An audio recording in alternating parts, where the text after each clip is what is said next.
Hey everybody, my name is jmartin. This is a 3v3 clan game, and this game was played between Huntsman and TWR. I represent the Huntsman team in this particular game, and I am the Prussian player on the right flank. In the center position playing for Huntsman is Tyrannical Tyler, and on the left side is Pointman. Representing TWR in this game on the right, or my right side, or what we're going to call the right side, is TWR Sid, and in the center is LionHeart, and on the far left, playing as Ottoman, is Hangman. And before I get going, let me say initially that this game was incredibly long, so I will be jumping in and out, and I'm doing the audio for this live, so I'm not able to predict the times while I drop out, so there might be a few awkward edits. On my side, everything is remotely, very calm, and nothing happens, and this goes on for quite some time. So, early on, the only thing to really note is that Point has 5 units of volts, and his opponent has 4 units of lights. That's actually interesting to note. And Point's not afraid to get one of his line units up engaged with those lights. An early cav charge happens. And early bazooka charge happens. And what occurs in the early phase of this game, this is a really well played game from all sides, I think. I think both the Huntsman group and the TWR group demonstrated some very good skill. But what it also demonstrated is that when you get these highly organized 3v3 games, just how fucking boring it can be. I mean, to be honest, like, I participate in these and I respect these, and this is a really neat way to play the game. But you'll notice that both teams are very content to implement their strategy, and you have to think that by choosing Ottomans, the strategy was to engage on one flank. And I've talked about this a bit in my series on playing the flank position in a 3v3. But I mean, quite literally, the 4 armies here are very content to just sit and stare at each other, and all parties involved are able to have conceded that the strategy is to turn this particular flank. And what really that means is when you get a bunch of pretty good Napoleon players together who understand the game, that they're willing to wait for that opportunity.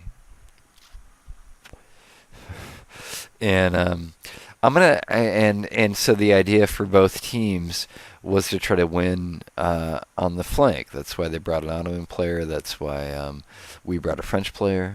And that's why nothing else is happening. So I'm actually going to cut out here until something a bit more interesting happens, and I have that in store for you. So with the magic of video editing, I'll catch you in 1 second.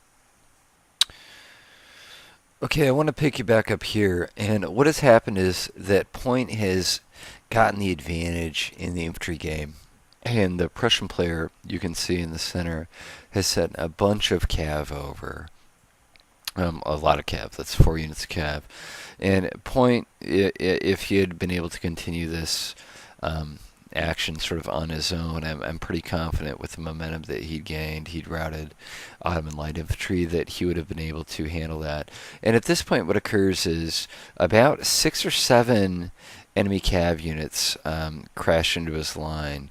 And honestly, because he's France, he has a few high quality units. He doesn't have an incredible amount of units. His ability to stave off this cav attack is actually fairly spectacular. He catches an opposing line of unit on the flank there, and you see that the enemy cav has to retreat. Again, to drive the point home, we're all being told to stay home, so both Tyler and I are not moving. We're not moving, and Pointman is trying to, what he's trying to do is win his flank while at the same time draw the maximum amount of resources possible. And you can see there's another 6 Prussian cav units from the middle running in.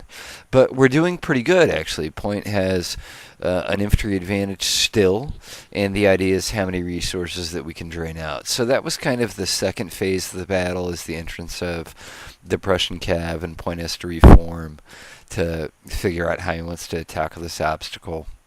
And those 6 cav just sitting there are quite a threat. Point does have a light infantry advantage, and how we continue to exploit that, I'll pick up with you again in segment 3. Okay, to pick you up again, what has happened is Point Man has called over some of Tyler's cav from the middle. There they are right there. And these cav, the idea is that these cav aren't really going to, most likely not really do anything or not really participate, but the idea is sort of moving a piece on a chessboard to force them to react to the presence of all that cav. And you can see that they are reacting to that cav. They're retreating their infantry a little bit, and all of their cav is repositioning a little bit. The whole goal here is to get Point to crack this left flank.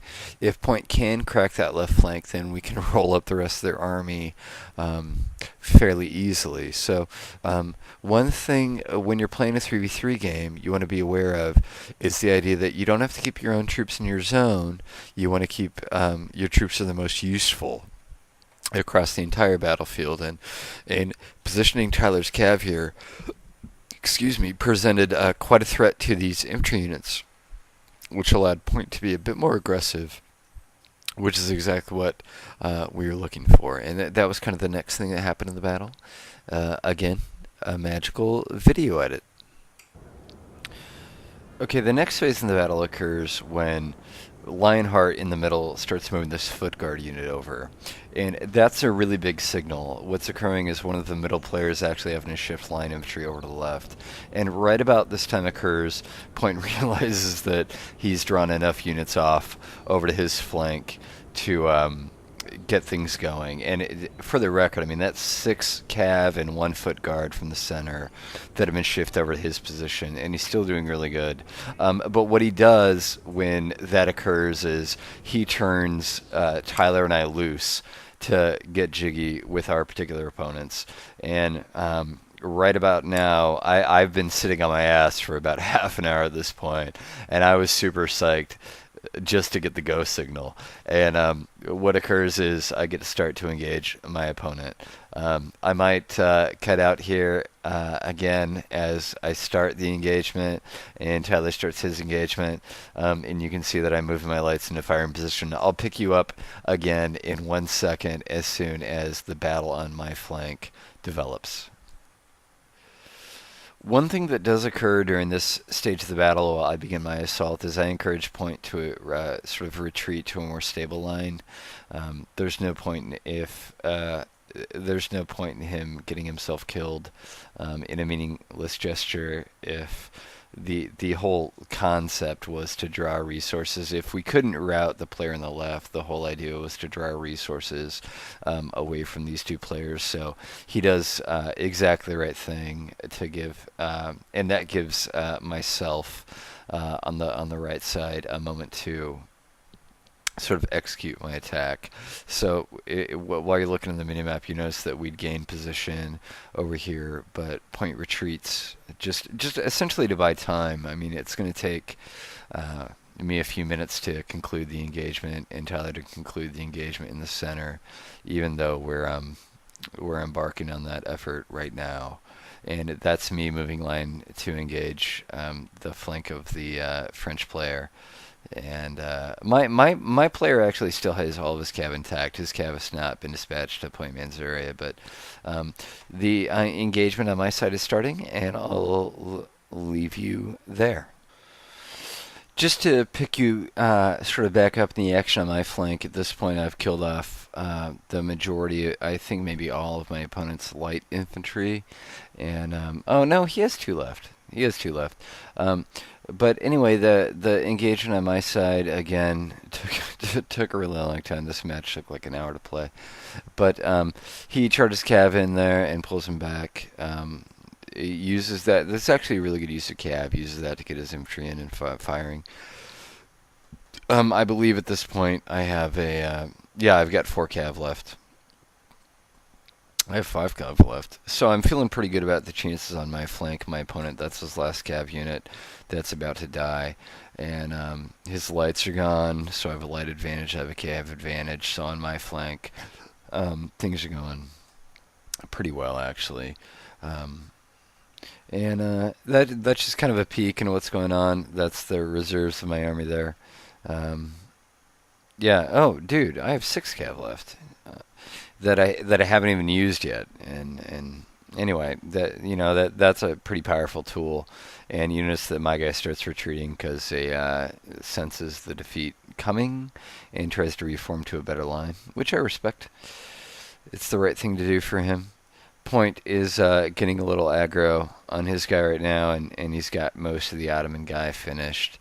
Um, At the time, I was real busy on my flank, so I didn't notice that. But that's what's going on right now. I'm going to, again, edit out and pick you up again in one moment.